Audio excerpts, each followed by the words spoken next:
umuhanzi umaze kwandika izina mu njyana ya gospel cyangwa mu ndirimbo zo kuramya no guhimbaza Imana, Israel Mbonyi, ubu aka kanya tuvugana yabaye uwa kane ku rutonde rw'abahanzi barebwe cyane kuri YouTube mu gihugu cya Kenya.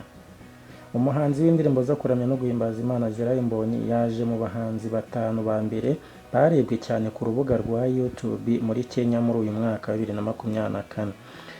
Ibi rero byatangajwe n'urubuga rwa Social Blade rusanzwe rukora urutonde ngarukamwaka rw'imbuga nkoranyambaga zikunzwe zikanasurwa cyane muri Kenya kuri uyu wa kabiri tariki ya 11 Ukuboza 2024. Ni urutonde rero ruyobowe n'umuhanzi Diamond Platnumz warebwe cyane muri 2024 agakurikirwa na Harmonize mu gihe Rayvanny ari ku mwanya wa gatatu, hanyuma Israel Mbonyi akaza ku mwanya wa kane, hagakurikiraho abarimo Zucu n'abandi bagiye batandukanye.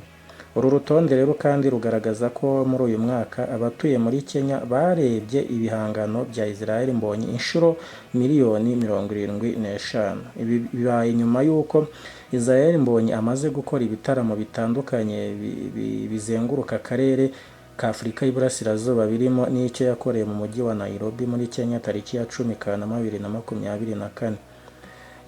Ni urukundo rero Israel Mbonyi akomeje kugaragarizwa bitewe ahanini nuko yatangiye kujya ashyira indirimbo ze mu rurimi rw'igiswahili rusanzwe rukoreshwa n'ibihugu byinshi byo ku mugabane wa Afurika, by'umwihariko muri Afurika y'Iburasirazuba. Biteganyijwe ko Israel Mbonyi azongera gutaramira muri Kenya tariki ya 31 Ukuboza 2024 mu gitaramo cyo gusoza umwaka wa 2024, ndetse yinjiza abanyakenya mwaka wa 2025 baramya banahimbaza Imana, aho azajya amaze iminsi mike ataramiye abanyarwanda muri BK Arena tariki 25 Ukuboza 2024.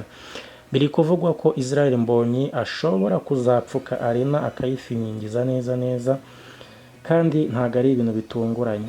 Uru rutonde rero ruyobowe n'abantu benshi bagiye batandukanye bashingiye ku mavideo uburyo yagiye arebwa.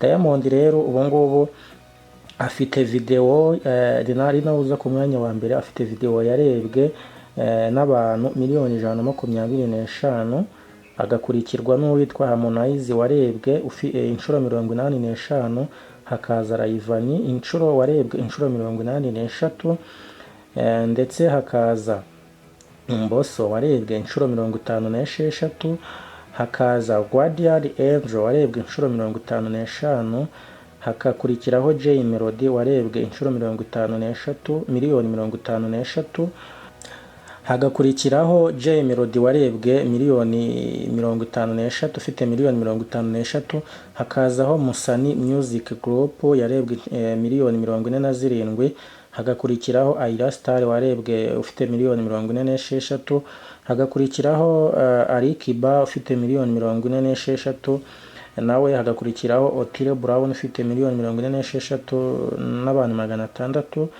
hagakurikiraho Vybz Kartel ufite miliyoni 46 n'abantu 400, Chris Brown miliyoni 45, Mario miliyoni 44. Andi makuru rero turagaruka kuri Butera Knowless waririmbanye na Vampino nyuma y'imyaka 13, ndetse mu gitaramo uyu mu Butera Knowless yagiriye mu gihugu cya Uganda. Umuhanzikazi Butera Knowless yongeye gutaramana na Vampino, bakoranye indirimbo Byemere, ngira ngo iyo ndirimbo murayibuka, yamamaye kuva mu myaka 13 ishize. Hari mu gitaramo yakoreye mu mujyi wa Kampala mu gihugu cya Uganda, cyahuje amagana y'abanyarwanda n'abandi basanzwe batuye muri iki gihugu.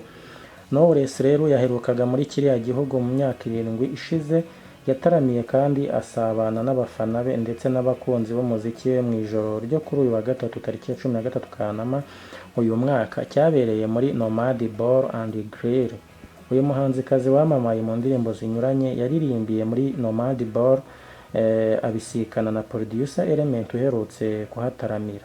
Ishimwe Karake Kerema usanzwe ari umujyanama we yabwiye Inyarwanda ko iki gitaramo Butera Knowless yaragiteguye mu buryo bwihariye.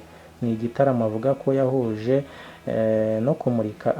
no kumurikira abanya-Uganda umuco w'u Rwanda, kuko yari kumwe n'abasore n'inkumi babyina Kinyarwanda.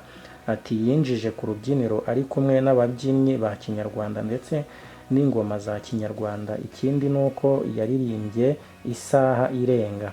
Ishimwe Clement yavuze ko mu bindi byaranze iki gitaramo ari uko Vampino bakoranye indirimbo Byemere yamusanze ku rubyiniro bakayibyinana. Ati umuhanzi Vampino yamusanze ku rubyiniro baririmbana indirimbo Byemere bakoranye. Ikindi ni uko hari abafana bavuye i Kigali batari bake, bari benshi cyane. Mbere y'uko Knowless yakira ku rubyiniro, Vampino yavuze ko bakoranye indirimbo Byemere mu buryo bw'impanuka, ariko kandi yishimira umusaruro yatanze mu rugendo rwe rw'umuziki. Vampino ageze ku rubyiniro yabwiye Butera Knowless ko ari umuhanzikazi umutera ishema kandi ko gukorana nawe byoroheje cyane inzira y'iyaguka ry'umuziki wabo.